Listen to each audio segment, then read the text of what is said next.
Bowling action পরীক্ষায় আবারও ব্যর্থ সাকিব আল হাসান, আন্তর্জাতিক ক্রিকেটে বল করতে পারবেন না 1 বছর।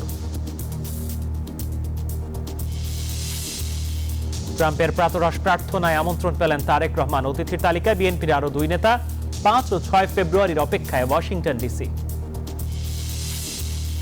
শিগগিরই নির্বাচনের রোডম্যাপ আশা পররাষ্ট্র উপদেষ্টার। সিইসি বলছেন একদিনে সম্ভব নয় জাতীয় ও স্থানীয় সরকারের ভোট। চাঁপাইনবাবগঞ্জ সীমান্তে কাটা তারের বেড়া নির্মাণ নিয়ে উত্তেজনার মধ্যেই ফের বিএসএফ এর গুলি। আবার 2 বাংলাদেশি আহত, সতর্ক অবস্থানে বিজিবি। চোখ রাঙাচ্ছে এইচএমপিভি ভাইরাস। ভারতে শনাক্তের পর সীমান্তে সতর্ক বাংলাদেশ। আতঙ্কিত না হয়ে আক্রান্ত ব্যক্তির সংস্পর্শে না যাওয়ার পরামর্শ। বছরের মাঝামাঝিতেই নতুন করের বোঝা চাপাচ্ছে অন্তর্বর্তী সরকার। মূল্যস্ফীতি উস্কে দিতে পারে আশঙ্কা বিশেষজ্ঞদের, নাভিশ্বাস নিম্ন ও মধ্য আয়ের মানুষের।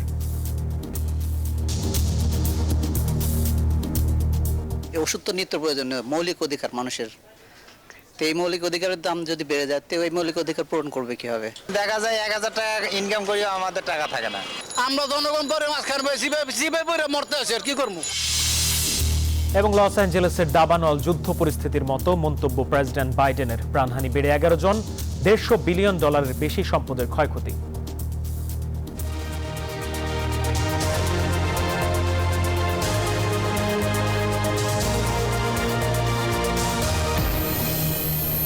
স্বাগত নিউজ 24 সংবাদে, সাথে আছি আমি মাহমুদুল হাসান। দেখছিলেন সংবাদ শিরোনাম, এবার বিস্তারিত। আবারও বোলিং অ্যাকশন পরীক্ষায় ব্যর্থ হলেন সাকিব আল হাসান। তাতে আগামী 1 বছরের জন্য ঘরোয়া ও আন্তর্জাতিক ক্রিকেটে বল করতে পারবেন না সাকিব। তবে শুধু ব্যাটার হিসেবে সাকিব আল হাসানকে বিসিবি চ্যাম্পিয়ন্স ট্রফির দলে রাখবে কিনা তা এখন সবচেয়ে বড় প্রশ্ন। তবে কি এখানেই থেমে যাবে এক সময়ের বিশ্বসেরা অলরাউন্ডারের ক্রিকেট ক্যারিয়ার? কখনো তিনি ছিলেন উল্লাসের নাম, কখনো বা প্রেরণার প্রতীক। সাকিব আল হাসান, যার নামের সঙ্গে মিশে আছে টাইগারদের অনেক ইতিহাস ও ম্যাচ জয়ের গল্প। তবে তার আকাশে জমেছে কালো মেঘ। গুঞ্জনটা শেষমেশ সত্যিই হলো। যে হাত দেশকে এনে দিয়েছে বহু গৌরব, যে ডেলিভারি বোকা বানিয়েছে বিশ্বের সেরা ব্যাটারদের, সেই হাত আজ থেমে গেছে নিষেধাজ্ঞার বেড়াজালে। বার্মিংহাম থেকে চেন্নাইয়ের ল্যাবরেটরিতে যখন সাকিবের বোলিং পরীক্ষা চলছিল, তখন প্রত্যাশা ছেয়েছিল বাংলাদেশের আকাশে। কিন্তু রিপোর্ট বলছে তার বোলিং অ্যাকশন এখনো বৈধতা পায়নি। নিয়ম অনুযায়ী পরপর 2 বার পরীক্ষায় ব্যর্থ হওয়ায় তার ওপর নিষেধাজ্ঞা বহাল থাকছে। বিষয়টি নিশ্চিত করেছে বিসিবিও। সাকিবের বোলিং অ্যাকশন যদি পরবর্তী পরীক্ষায় উত্তীর্ণ হয় তবে নিষেধাজ্ঞা উঠে যাবে। এর আগ পর্যন্ত আন্তর্জাতিক ক্রিকেটে বল করতে পারবেন না মিস্টার 75, আর সে সময়টা 1 বছর। দেশের হয়ে 12,000-এরও বেশি আন্তর্জাতিক রান, 600 উইকেট। কিন্তু আজ থেকে সাকিব পরিচিত হলেন কেবল একজন ব্যাটার হিসেবে। এখন প্রশ্ন, বোলিং ছাড়া সাকিবের সুযোগ হবে কি বিশ্ব ক্রিকেট আঙিনায়? সুখন সরকার, নিউজ 24, ঢাকা। এ বিষয়ে কথা বলতে আমাদের সাথে যুক্ত হচ্ছেন সাবেক জাতীয় cricketer Nazmul Hossain. Nazmul, bowling action পরীক্ষায় দ্বিতীয়বার সাকিব ব্যর্থ হয়েছেন। তাতে 1 বছরের মতো তাকে অপেক্ষা করতে হবে আবার তৃতীয় পরীক্ষার জন্য। এই সময়টায় আন্তর্জাতিক ক্রিকেটে বল করতে পারবেন না সাকিব। এই অবস্থায় সাকিবের ক্রিকেট ক্যারিয়ার কি এখানেই শেষ হচ্ছে কিনা, কি মনে হচ্ছে? দেখেন, আসলে এটা বলা খুব ডিফিকাল্ট। আর সাকিবের মতো একজন প্লেয়ার যদি বোলিং না করতে পারে, এটা আসলে ওর নিজের ব্যক্তিগতভাবেও মানে ফিরে আসতে পারবে কিনা, আবার একটা পুরো টিমের জন্য, মানে ওর কেরিয়ারে একটা অবশ্যই একটা সংখ্যার মুখে। বিকজ অফ দেখেন 17 বছর ধরে ইন্টারন্যাশনাল ক্রিকেট খেলছে সাকিব। তারপরে যদি এখন যদি এরকম প্রশ্ন উঠে, তাহলে আসলে কিন্তু এটা একটা দুঃখের বিষয়। বাট সাকিব, আমি মনে করি সাকিব অলওয়েজ ফাইটার। মানে ও মানে খুব সহজে কামব্যাক করতে পারবে যদি ও আসলে বোলিংটা। কারণ দেখেন, আমার কাছে মনে হয় এই মুহূর্তে প্রশ্নটার কারণ একটাই হতে পারে যে ফিটনেস ইস্যু বা সবকিছু মিলিয়ে। কিন্তু আগে যে ফিট থাকা ফিট সাকিব, আর এখন একটু কিছুটা হলেও একটু আনফিট আছে। যে সবকিছু মিলিয়ে আমি মনে করি যে সাকিব ডিফিকাল্ট হবে। বাট আমি সাকিব এমন একটা ছেলে যে ওইগুলো ছাড় মানে হার্ড এন্ড সোল ট্রাই করবে যে আবার কিভাবে ফিরে আসা যায়। নাজমুল, জাতীয় দলে ফেরা তো নানা কারণেই কঠিন, আর সেই পাশাপাশি এখন আবার নিষেধাজ্ঞার ব্যাপারটি এলো। ফ্র্যাঞ্চাইজি ক্রিকেটেও কোনো দল তাকে দলে ফেরাতে চাইবে কিনা, কি মনে হচ্ছে? অবশ্যই দেখেন, এটা যখন সাকিব আল হাসান যখন একটা অলরাউন্ডারকে কিন্তু সবসময় কিন্তু ফ্র্যাঞ্চাইজি লিগে কিন্তু একটা ডিমান্ডেবল থাকে। আর যেটা সাকিব বছরের পর বছর কিন্তু সাকিব এগুলো প্রমাণ করে আসছে। যেহেতু এখন বড় একটা ধাক্কা আসছে ওর কেরিয়ার, আমি মনে করি যে সাকিবের ওল্ড কেরিয়ার 17-18 বছর ইন্টারন্যাশনাল কেরিয়ার বা ফ্র্যাঞ্চাইজি কেরিয়ার, এটা কিন্তু আমার কাছে মনে হয় সাকিবের সবচেয়ে বড় ধাক্কা। কখনো কিন্তু এরকম সিচুয়েশনে সাকিব কিন্তু ফেস করে নাই, বাট এখন যেহেতু একটা ধাক্কা আসছে, তো এটা তো অবশ্যই ওর কেরিয়ারের জন্য একটা প্রবলেম হবে। এবং ফ্র্যাঞ্চাইজি লিগের জন্য অর্ধ ডিমান্ড ছিল আগে, এখনো তো এই ডিমান্ডটা কিছুটা হলেও তো আপনার হ্রাস পাবে। তো সাকিব, আমি অলওয়েজ মনে করি সাকিব মানে বিভিন্ন জায়গায় কিন্তু যেভাবে ফিরে আসছে, তো 1 বছর পরে এবং 1 বছর পরে আমি মনে করি যদি ও এবার কন্টিনিউ করতে পারে, এবং ওর যে একটা প্রবলেম আর সবকিছু মিলে একটা প্রবলেম যাচ্ছে, তো সবকিছু মিলিয়ে যদি ও ফিরে আসতে পারে, এটা আমাদের জন্য ভালো, ওর জন্য ভালো। বাট আমি মনে করি এই মুহূর্তে ওর যে স্টেজ আছে একটু ডিফিকাল্ট হবে। নাজমুল, উনি সাকিব তো আসলে আগের যে প্রেক্ষাপট ছিল সেখানের প্রেক্ষিতে আপনি কথাগুলো বলছেন, কিন্তু এখন শুধু ব্যাটার হিসেবে তাকে আসলে ফ্র্যাঞ্চাইজিগুলো বা বিভিন্ন দলে খেলাতে চাইবে কিনা, সেই পাশাপাশি তার বোলিং এর যে শক্তিমত্তা সেটাই কিন্তু আমরা সবচেয়ে বেশি জানতাম, সেক্ষেত্রে কি বলবেন? আমি আপনার সাথে একমত। দেখেন সাকিব, আমি এজ এ ব্যক্তিগতভাবে যেহেতু ওর সাথে আমার অনেকদিন খেলা হয়েছে এবং খুব কাছ থেকে ওকে চিনি, তো আসলে আমরা নিজেও কিন্তু ওর বোলিংটা কিন্তু আসলেই এক্সট্রাঅর্ডিনারি। ও যতটুকু ব্যাটিং তার চেয়ে কিন্তু বোলিংটা কিন্তু এক্সট্রাঅর্ডিনারি, এবং মানে দিনের পর দিন মানে বছরের পর বছর কিন্তু সে এটা প্রমাণ করছে। বাট এখন আমি যদি বলি যে যেহেতু বোলিংটা নেই সাকিবের, তো শুধু একটা ব্যাটার হিসাবে, এবং অবশ্যই সাকিব তো এখন ইয়াং না, ও আমি মনে করি যে ওর কেরিয়ারে এখন শেষ পর্যায়ে, মানে যদি আমি মনে করি যদি ভালো ফিট থাকা বছর অথবা 2 থেকে 3 বছর অথবা ইন্টারন্যাশনাল ক্রিকেট বা ফ্র্যাঞ্চাইজি ক্রিকেট সবকিছু মিলিয়ে কিন্তু, বাট যে মুহূর্তে ওর যে জিনিসটা উঠে আসছে যে আপনার মানে এখন এই সময় আইসা যে ওর বোলিং এর একটা প্রবলেম, তো এটা হ্যাঁ আমরা সবাই জানি যে সাকিব ফাইটার, বাট এই মুহূর্তে ও কিভাবে এটা নেবে এবং নিজেকে কিভাবে মেন্টালি তৈরি করবে, এবং ফ্র্যাঞ্চাইজি ক্রিকেটে তার কি ডিমান্ড, এগুলা কিন্তু আমি মনে করি কিছুটা হলেও ওর কেরিয়ার তো একটা ব্যাঘাত ঘটবে এবং কিছুটা ব্যাকফুটে চলে যাবে। কারণ কিন্তু ফ্র্যাঞ্চাইজি ক্রিকেট কিন্তু এজ এ অলরাউন্ডার হিসেবে কিন্তু সাকিবকে নিতে চাইতো, কারণ অলরাউন্ডার থাকলে আপনার টিমে ব্যালেন্স ঠিক থাকে, সবকিছু ঠিক থাকে, টিমের কম্বিনেশন ভালো থাকে। যেহেতু সাকিব বোলিং এবং সাকিবের 4 ওভার কিন্তু সবসময় কিন্তু এফেক্টিভ, যেহেতু এখনো বোলিং করতে পারছে না, আমি মনে করি যে এটা আসলে ডিফিকাল্ট হবে ওর জন্য। জি, নাজমুল হোসেন, আপনাকে অসংখ্য ধন্যবাদ। দর্শক, সাকিব আল হাসান 1 বছরের জন্য ক্রিকেটে বোলিং থেকে নিষিদ্ধ হয়েছেন এবং সেখানে তার ক্রিকেট ক্যারিয়ার কোন দিকে যাচ্ছে সে বিষয়ে কথা বলছিলেন সাবেক ক্রিকেটার নাজমুল হোসেন এবং স্থায়ী কমিটির সদস্য আমির খসরু মাহমুদ চৌধুরী। বিএনপির প্রেস উইংয়ের পক্ষ থেকে জানানো হয়, যুক্তরাষ্ট্রের নতুন প্রেসিডেন্ট ডোনাল্ড ট্রাম্পের পক্ষ থেকে ন্যাশনাল প্লেয়ার ব্রেকফাস্টে অংশ নিতে এ আমন্ত্রণ জানানো হয়। এর আগে পাকিস্তানের বেনজির ভুট্টো, তিব্বতের নির্বাসিত নেতা দালাই লামা আমন্ত্রিত ছিলেন। এই বার্ষিক ইভেন্ট প্রার্থনা, রাজনীতি এবং ব্যবসা সহ সমসাময়িক গুরুত্বপূর্ণ বিষয় উঠে আসে, তাই এতে যোগদান মার্কিন প্রেসিডেন্টের জন্য একটি প্রধান বিষয় হয়ে উঠেছে। Masud Rana, news 24। BNP chairperson Begum Khaleda জিয়ার চিকিৎসা গতকাল থেকেই শুরু করেছেন ডাক্তাররা। এর আগে 2 দিন পরীক্ষা নিরীক্ষা করেছেন তারা বলে জানিয়েছেন যুক্তরাজ্য বিএনপির সভাপতি এম এ মালিক। এ সময় তিনি খালেদা জিয়ার জন্য দেশবাসীর কাছে দোয়া চান। উনি এখনো ডাক্তাররা গতকাল থেকে ওনারা চিকিৎসা শুরু করেছে। এর আগে 2 দিন পরীক্ষা নিরীক্ষা করেছেন। এখন মেইনলি হচ্ছে যে ডাক্তাররা সিদ্ধান্ত দিবেন এবং আমরা আনুষ্ঠানিকভাবে ডক্টর জাহিদ ব্রিফ করবেন। এই সময় পর্যন্ত আপনার অপেক্ষা থাকবে। তবে উনি এখন রিল্যাক্স, মেন্টালি উনি খুব পিস, বিকজ ওনার ছেলে আমাদের প্রাণপ্রিয় নেতা দেশনায়ক তারেক রহমান, উনি সেইখানে কন্টিনিউয়াসলি ভিতরে আছেন। শিগগিরই জাতীয় নির্বাচনের রোডম্যাপ ঘোষণা করা হবে, এরপর দ্রুতই আস্থা ফিরবে বিনিয়োগকারীদের, এমন মন্তব্য করেছেন পররাষ্ট্র উপদেষ্টা তৌহিদ হোসেন। আর বাংলাদেশ ব্যাংকের গভর্নর জানিয়েছেন জুলাই আগস্টের পর দুর্নীতি অর্থ পাচার বন্ধ হয়েছে, তাই বেড়েছে রেমিটেন্স প্রবাহ। বিদেশি বিনিয়োগ টানতে ঢাকায় শুরু হওয়া বাংলাদেশ ওয়ার্ল্ড কনফারেন্সে এসব কথা বলেন তারা। জুলাই গণ অভ্যুত্থানের পরে মহা সংকটের মধ্যে দেশের হাল ধরে অন্তর্বর্তী সরকার। বিগত সরকারে অর্থ পাচার, দুর্নীতি আর রিজার্ভ কমে যাওয়ার মতো নানা সংকটে খাদের কিনারায় দাঁড়িয়েছে অর্থনীতি। এমন অবস্থায় বিনিয়োগ খরা কাটানোর প্রত্যয়ে শুক্রবার ঢাকায় শুরু হয়েছে ব্র্যান্ডিং বাংলাদেশ ওয়ার্ল্ড কনফারেন্স। অনুষ্ঠানে পররাষ্ট্র উপদেষ্টা মোহাম্মদ তৌহিদ হোসেন বলেন, নির্বাচনী রোডম্যাপ প্রকাশ করা হলেই দ্রুততম সময়ে নির্বাচন হবে, কেটে যাবে রাজনৈতিক অস্থিরতা এবং বিনিয়োগে আগ্রহী হবে বিদেশিরাও।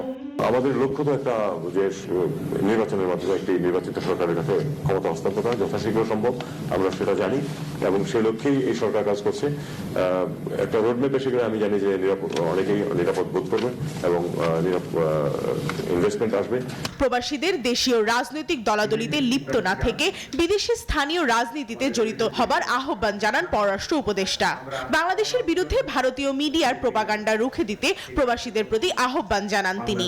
ইস্যু ভিত্তিক না, সে ব্যক্তি এবং দল ভিত্তিক হয় আমাদের যে রিঅ্যাকশনগুলো, এটা আমাদের বিরাট ক্ষতি করছে আমাদের ইমেজের ক্ষেত্রে, আমাদের ব্র্যান্ডিং এর ক্ষেত্রে। অনুষ্ঠানে রেমিটেন্স সংক্রান্ত আলোচনায় বাংলাদেশ ব্যাংকের গভর্নর আহসান এইচ মনসুর জানান, গত 5 মাসে দেশের রেমিটেন্স বেড়েছে 3 বিলিয়ন আর রপ্তানি বেড়েছে $2.5 বিলিয়ন। দুর্নীতি ও অর্থ পাচার বন্ধ হওয়ায় রেমিটেন্স প্রবাহ বেড়েছে বলে মনে করেন তিনি। অল ব্যাংকার্সদেরকে আমি বলবো, অল বড় বড় যারা ক্রয় করে তাদেরকে বলবো, এখানে আমাদের একটা রোল আছে যে প্যানিক হওয়ার কিছু নাই। বাংলাদেশের ফরেন এক্সচেঞ্জ রিজার্ভ এখনো 4 মাসের উপর আছে।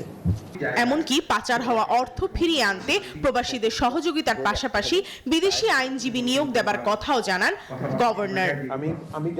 প্রমা চৌধুরী, নিউজ 24, ঢাকা।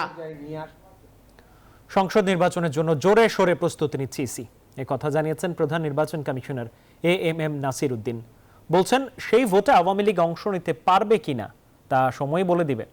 আর শনিবার সকালে সিলেট সার্কিট হাউসে এক মতবিনিময় সভায় সিইসি বলেন, জাতীয় ও স্থানীয় নির্বাচন একই দিনে করার প্রস্তাব অবাস্তব। জানান, ইভিএম নয়, ভোট হবে ব্যালটে। প্রবাসীরাও ভোট দিতে পারবেন জাতীয় নির্বাচনে। জনমনে অধীর আগ্রহ থাকলেও নানা বাস্তবতায় এখনো ঘোষণা হয়নি জাতীয় নির্বাচনের রোডম্যাপ। কারো কারো মত, জাতীয় নির্বাচনের আগে ভোট হওয়া উচিত স্থানীয় সরকারে। আবার সংশ্লিষ্ট কেউ কেউ বলছেন, খরচ কমাতে একদিনে হতে পারে জাতীয় ও স্থানীয় নির্বাচন। সিইসি বলছেন, খুব বাস্তবসম্মত নয় এমন চিন্তা।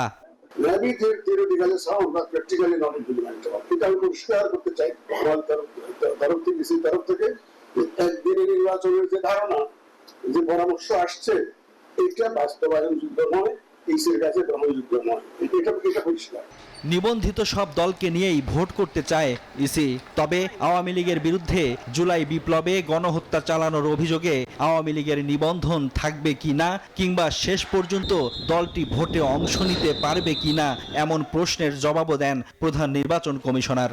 আমাদের কাজ হলো, যখন আমরা শিডিউল ঘোষণা করি তার আগে যে কটা দল নিবন্ধিত থাকে ওদের মধ্যে একটা সুন্দর করে একটা নির্বাচন আয়োজন করা।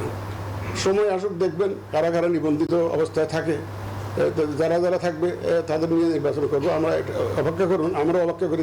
ভোটার তালিকা হালনাগাদ ও ত্রয়োদশ জাতীয় সংসদ নির্বাচন উপলক্ষে শনিবার সকালে সিলেট সার্কিট হাউসের সম্মেলন কক্ষে সিইসি জানান, প্রধান উপদেষ্টার দেয়া সময় অনুযায়ী কাজ করছে নির্বাচন কমিশন। 16ই ডিসেম্বরের ভাষণে মাননীয় প্রধান উপদেষ্টা যে বক্তব্য দিয়েছেন, জাতীয় নির্বাচনের টাইম ফ্রেম নিয়ে যে বক্তব্য দিয়েছেন, সেটা মাথায় রেখে ইসি কাজ করছে। আমরা আমাদের সেই কাজ চালিয়ে যাচ্ছি। জানান, ইভিএম নয়, ভোট হবে ব্যালটে। প্রবাসীরাও ভোট দিতে পারবেন জাতীয় নির্বাচনে। এছাড়া দ্রুত আইনের আওতায় আনা হবে যারা জড়িত ভোটার আইডি কার্ড সংশোধনে আর্থিক দুর্নীতির সঙ্গে। Desk report, news 24।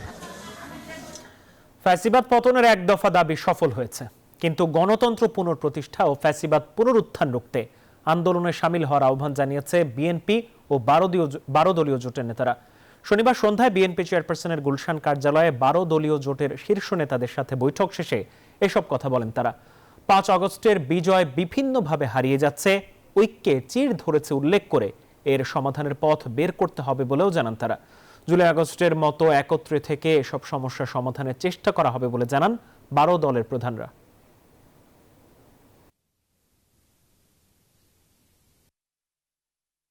5ই আগস্টের সবাই একই ভাষায় একই আবেগ নিয়ে কথা বলেছি, এই বিজয়টা সুসংহত করার জন্য এবং পতিত ফ্যাসিবাদ যাতে পুনরায় কোনো সুযোগ গ্রহণ করতে না পারে, সেই জন্য আমাদের ওই ঐক্য, ওই ধরনের চেতনা আমাদের অব্যাহত রাখা উচিত। বিরোধী দলীয় ফ্যাসিবাদ বিরোধী যে ঐক্য এবং জনগণের যে নিজেদের সংগ্রামী মেজাজ, সেটা কিছুটা হলেও হারিয়ে যেতে বসেছে। আমাদের রক্ষে কোথায় যেন একটু চিড় ধরেছে। আমরা এর সমাধান করতে চাই। বেশ কিছুদিন ধরেই কাঁটাতারের বেড়া নির্মাণ নিয়ে সীমান্ত এলাকায় বিজিবি বিএসএফ এর মধ্যে উত্তেজনা চলছে। এর মাঝেই শনিবার চাঁপাইনবাবগঞ্জ সীমান্তে 2 বাংলাদেশিকে গুলি করেছে বিএসএফ। গুলিবিদ্ধ অবস্থায় উদ্ধার করে তাদের একজনকে রাজশাহী মেডিকেলে চিকিৎসা দেওয়া হচ্ছে, আরেকজন স্থানীয় একটি হাসপাতালে চিকিৎসা নিয়েছেন। সতর্ক অবস্থানে রয়েছে বিজিবি। চাঁপাইনবাবগঞ্জ সীমান্তে কাঁটাতারের বেড়া নিয়ে উত্তেজনার মধ্যেই ওপার থেকে শোনা গেল গুলির শব্দ।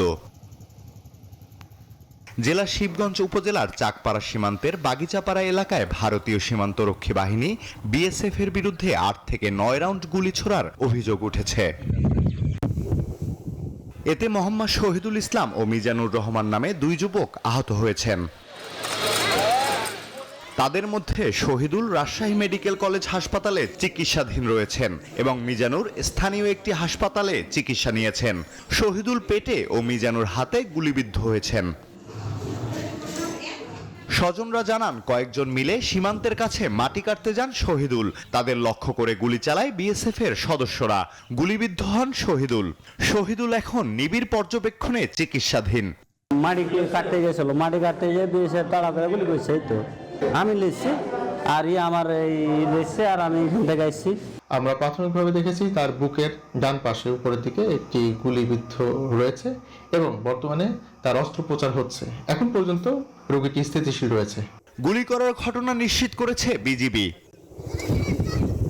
এর আগে শুক্রবার সকালে লালমনিরহাটের পাটগ্রাম সীমান্তে কাঁটাতারের বেড়া নির্মাণকে কেন্দ্র করে বিজিবি বিএসএফ এর মধ্যে উত্তেজনা দেখা দেয়। Desk report, news 24। ভারতে HMPV ভাইরাস শনাক্তের পর সীমান্তে সতর্কতা বাড়িয়েছে বাংলাদেশ। বেনাপোল, ভোমরা সহ ভারত সংলগ্ন বন্দরগুলোতে স্বাস্থ্য পরীক্ষা, থার্মাল স্ক্যানার সহ কাজ শুরু করেছে বিশেষ মেডিকেল টিম। যদিও HMPV ভাইরাস নিয়ে আতঙ্কিত না হয়ে সতর্ক থাকার পরামর্শ দিয়েছেন বিশেষজ্ঞরা। আর বাইরে মাস্ক পরার পাশাপাশি আক্রান্ত ব্যক্তিদের সংস্পর্শে না যাওয়ার তাগিদ চিকিৎসকদের। এভাবেই হ্যান্ড থার্মাল স্ক্যানারে যাত্রীদের প্রাথমিক স্বাস্থ্য পরীক্ষা করছে বিশেষ মেডিকেল টিম। ভারত থেকে আসা পাসপোর্টধারীদের ক্ষেত্রে এমন সতর্কতা বাংলাদেশের বেনাপোল ও ভোমরা স্থলবন্দরে। ভারতে 2 শিশুর শরীরে HMPV ভাইরাস ধরা পড়ায় সব বন্দরে বাড়তি সতর্কতা বাংলাদেশ ইমিগ্রেশনের। মাস্ক পরা, নিরাপদ দূরত্বে অবস্থান সহ স্বাস্থ্যবিধির বিষয়গুলো কঠোর নজরদারিতে এনেছে মেডিকেল টিম। মাস্ক ছাড়া আসতে দিচ্ছে না, সবাইকে মাস্ক প্রদান করে আসতে হচ্ছে এবং ডাক্তার টেস্ট করতেছে। বর্ডারে চেকিং খুব কড়াকড়ি হচ্ছে। প্রত্যেকের স্বাস্থ্য পরীক্ষার মাধ্যমে ইমিগ্রেশন পাস করছে। স্বাস্থ্য বিভাগের নির্দেশনা, বেনাপোল স্বাস্থ্য ইমিগ্রেশন স্বাস্থ্য বিভাগ অত্যন্ত সতর্ক অবস্থায় আছে। 5 বছর আগে চীন থেকে শুরু হওয়া করোনা মহামারীর দুঃসহ স্মৃতি এখনো ভোলেনি গোটা বিশ্ব। এবার চোখ রাঙানি দিচ্ছে সেই চীন থেকেই উৎপন্ন হিউম্যান মেটানিউমো ভাইরাস বা HMPV। এরই মধ্যে ভাইরাসটি ছড়িয়ে পড়েছে জাপান, ভারত সহ বিভিন্ন দেশে। চিকিৎসকরা বলছেন HMPVর লক্ষণ অনেকটা করোনার মতোই। শুরুতে জ্বর, সর্দি, কাশি এবং গলা ব্যথা, পরে শ্বাসকষ্ট, ফুসফুসে সংক্রমণ, এমনকি হতে পারে নিউমোনিয়াও। HMPV একটি ইনফ্লুয়েঞ্জা গোত্রীয় ভাইরাস। এর সাথে করোনা ভাইরাসেরও গোত্রীয় মিল রয়েছে, তবে এটি করোনার চেয়ে অনেক অনেক গুণ কম সংক্রমণশীল। উত্তর আমেরিকার দেশসমূহ, প্রধানত USA-তে অনেক আগে থেকে এই ভাইরাসটি রয়েছে। বিশেষজ্ঞরা বলছেন শিশু, বয়স্ক, দুর্বল রোগ প্রতিরোধ ক্ষমতা সম্পন্ন ব্যক্তিদের জন্য ঝুঁকিপূর্ণ হতে পারে এই ভাইরাস। করোনা বা ইনফ্লুয়েঞ্জার মতো আক্রান্তের হাঁচি কাশির মাধ্যমে ছড়ায় HMPV।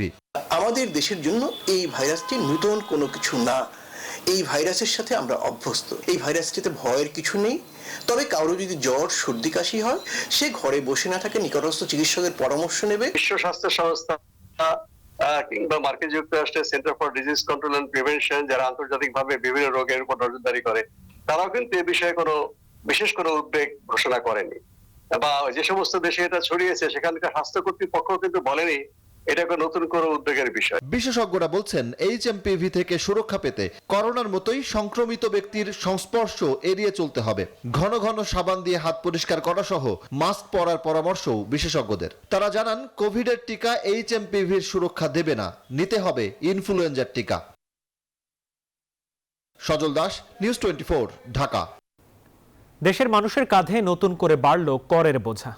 শতাধিক পণ্য ও সেবার ওপর ভ্যাট বাড়ানোর সিদ্ধান্ত নিয়েছে অন্তর্বর্তী সরকার।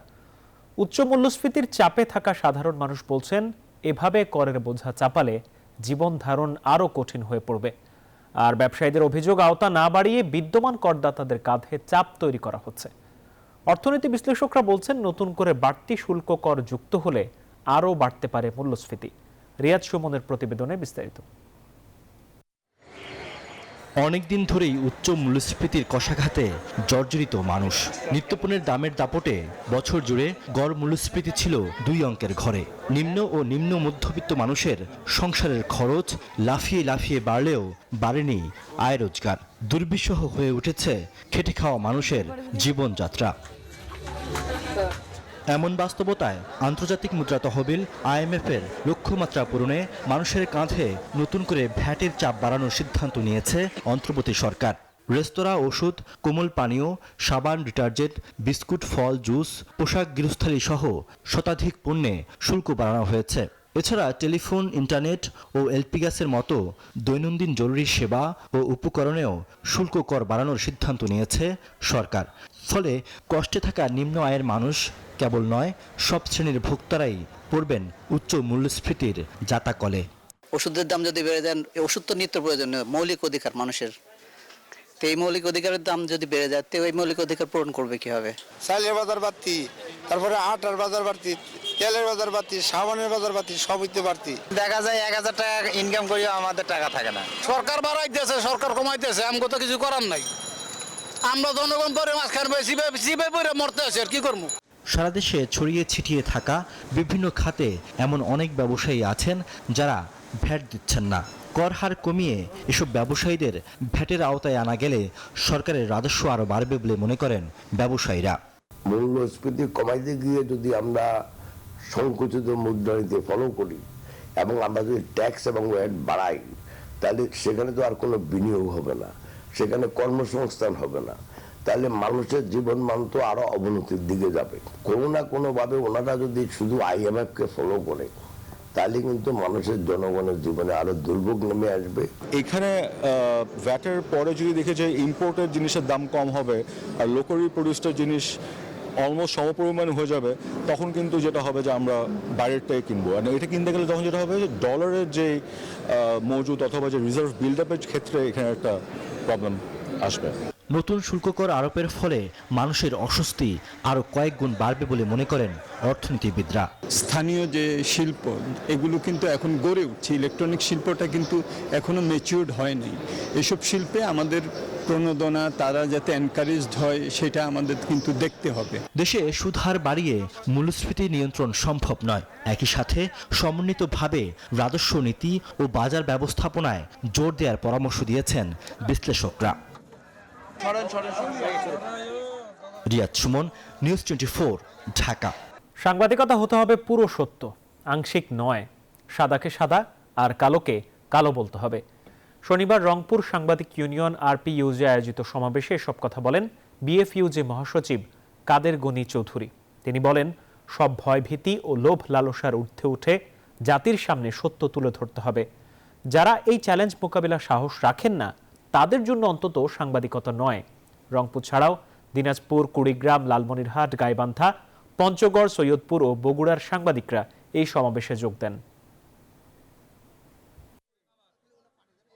আমরা সদাকে সদা বলবো, কালোকে কালো বলবো, আমরা সত্যটা তুলে ধরবো, আমরা মিথ্যার কাছে পরাভূত হব না, আমরা কোনো অপশক্তির কাছে মাথা নত করবো না। বাংলার মাটিতে আর কোনো ফ্যাসিস্ট আসতে পারবে না যদি শপথ আমরা সাংবাদিকরা নেই। প্রিমিয়ার ব্যাংক PLCর ব্যবসায়িক সম্মেলন 2025 রাজধানীর গুলশানের একটি হোটেলে অনুষ্ঠিত হয়েছে। অনুষ্ঠানে প্রধান অতিথি ছিলেন ব্যাংকের পরিচালনা পর্ষদের চেয়ারম্যান ডাক্তার HBM ইকবাল। ব্যবস্থাপনা পরিচালক ও CEO মোহাম্মদ আবু জাফরের সভাপতিত্বে সভায় ভাইস চেয়ারম্যান মঈন ইকবাল, পরিচালক M ইমরান ইকবাল, জামাল জি আহমেদ, স্বতন্ত্র পরিচালক নবগোপাল বণিক সহ অন্যান্য উচ্চপদস্থ কর্মকর্তারা উপস্থিত ছিলেন।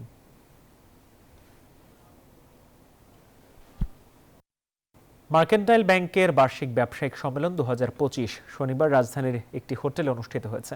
এতে ব্যাংকের 152টি শাখার প্রধান, 45টি উপশাখার ইনচার্জ, উপব্যবস্থাপনা পরিচালক, প্রধান কার্যালয়ের বিভাগীয় প্রধান, রিজিওনাল হেড ও ঊর্ধ্বতন নির্বাহীরা অংশ নেন। সম্মেলনে প্রধান অতিথি ছিলেন ব্যাংকের পরিচালনা পরিষদের চেয়ারম্যান আনোয়ারুল হক এবং সভাপতিত্ব করেন ব্যবস্থাপনা পরিচালক মতিউল হাসান। অনুষ্ঠানে বিশেষ অতিথির বক্তব্য দেন ব্যাংকের ভাইস চেয়ারম্যান আকরাম হোসেন, নির্বাহী কমিটির চেয়ারম্যান এম.এ. খান বেলাল, ঝুঁকি ব্যবস্থাপনা কমিটির চেয়ারম্যান মোহাম্মদ আব্দুল আউয়াল, ব্যাংকের পরিচালক মার্কেন্টাইল ব্যাংক সিকিউরিটিজ লিমিটেডের চেয়ারম্যান এ.এস.এম. ফিরোজ আলম সহ ঊর্ধ্বতন কর্মকর্তারা। আন্তর্জাতিক প্রসঙ্গ। টানা 4 দিন ধরে জ্বলছে যুক্তরাষ্ট্রের ক্যালিফোর্নিয়া অঙ্গরাজ্যের লস অ্যাঞ্জেলেস শহর। দাবানলে প্রাণহানি বেড়ে দাঁড়িয়েছে 11 জনে। আগুনে এখন পর্যন্ত $150 বিলিয়ন মূল্যের সম্পদের ক্ষয়ক্ষতি হয়েছে। ধ্বংস হয়ে গেছে 10,000-এরও বেশি বাড়িঘর স্থাপনা। হারিকেনের মতো তীব্র বাতাস, শুষ্ক আবহাওয়া এবং পানির চাপ কম থাকায় আগুন নেভাতে হিমশিম খাচ্ছে দমকল কর্মীরা। দাবানল নিয়ন্ত্রণে না আসায় লস অ্যাঞ্জেলেসকে যুদ্ধ পরিস্থিতি হিসেবে বর্ণনা করেছেন প্রেসিডেন্ট জো বাইডেন। বাংলাদেশের জার্সিতে আর দেখা যাবে না দেশের সফলতম ওপেনার তামিম ইকবালকে। বন্ধু তামিমের এমন বিদায়ে আবেগী বার্তা দিয়েছেন দুই অভিজ্ঞ ক্রিকেটার মুশফিকুর রহিম ও মাহমুদুল্লাহ রিয়াদ। তামিম, তোমার সঙ্গে খেলাটা আমার জন্য গর্বের। মাঠে ও মাঠের বাইরে অসংখ্য স্মৃতি তোমার সঙ্গে ভাগ করেছি। তোমার অবদান, তোমার সংগ্রাম সবকিছু আমাদের হৃদয়ে থেকে যাবে চিরকাল। এভাবেই বন্ধুকে বিদায় জানালেন মাহমুদুল্লাহ রিয়াদ। আর মুশফিকুর রহিম লিখেছেন, দুবাইয়ের সেই ম্যাচ কখনো ভুলবো না, যেখানে তুমি ভাঙা আঙুল নিয়ে ব্যাট করেছিলে। তুমি শুধু একজন বিশ্বমানের ব্যাটার নও, তুমি বাংলাদেশের ক্রিকেটের এক অনন্য দূত। তোমাকে মাঠে মিস করব বন্ধু। বাংলাদেশের দুই অভিজ্ঞ ক্রিকেটারের আবেগঘন বার্তাগুলোই বোঝায় তামিম ইকবাল শুধু একজন সতীর্থ নন, ছিলেন একজন অনুপ্রেরণা। তার অবসর শুধু এক ক্রিকেটারের বিদায় নয়, বাংলাদেশের ক্রিকেটের এক যুগের সমাপ্তি। তামিমকে নিয়ে আবেগঘন বার্তা দিতে ভোলেননি নাজবুল হোসেন শান্ত। 391 ম্যাচ, 15,249 রান। বাংলাদেশের জার্সিতে সবচেয়ে উজ্জ্বল নামগুলোর একটি তামিম ইকবাল। দেশের ক্রিকেট ইতিহাসে প্রথম 5,000 রানের মাইলফলক কিংবা বিশ্বকাপে ম্যাচ জয়ী ইনিংস। তামিম সবসময় ছিলেন বাংলাদেশের ব্যাটিংয়ের চালিকা শক্তি। তৌসিফুল হাসান, নিউজ 24। বাংলাদেশে প্রথমবারের মতো গ্রামীণ ফোন নিয়ে এসেছে wireless broadband connection GP-phi unlimited. তাই এখন কোনো তারের ঝামেলা ছাড়াই আপনি নিতে পারবেন ওয়াইফাই কানেকশন, যেখানে পাবেন 40 Mbps পর্যন্ত স্পিড এবং কানেক্ট করতে পারবেন 32টি পর্যন্ত ডিভাইস। বিস্তারিত জানতে পারবেন গ্রামীণ ফোনের ওয়েবসাইটে। আর এই ছিল নিউজ 24 সংবাদে। এতক্ষণ সাথে থাকায় ধন্যবাদ সবাইকে।